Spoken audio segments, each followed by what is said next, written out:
কারাকারি করে লাভ নেই। রিজিক বন্টন করা, রিজিক কি করা, আর রিজকু মাকসুম, একদম বন্টিত হয়ে গেছে। আল্লাহি লান তামুতা নাফসান হাত্তা তাস্তাকমিলা রিজকাহা। আল্লাহর নবী বলেন, আল্লাহর কসম, একটি আত্মা, একটি প্রাণ মৃত্যুবরণ করবে না কোন আত্মা তার জন্য বরাদ্দকৃত রিজিক পূর্ণ না করে। বাতেই লোকমা না খাইয়া আপনার বাফের ক্ষমতাও নাই, আমি মরে যাব।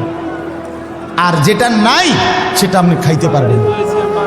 আমি খাইতে বসি, আমার প্লেটে ভাত নিয়া আমার বাচ্চা বাহিরে খেলে, 2 বছরের মেয়েটা মাঝে মধ্যে দৌড় দিয়ে আসে, আইসা এক লোকমা নিয়ে যায়, নিয়ে আবার দৌড় দিয়ে যায়, বাকি ভাত আমি শেষ করছি।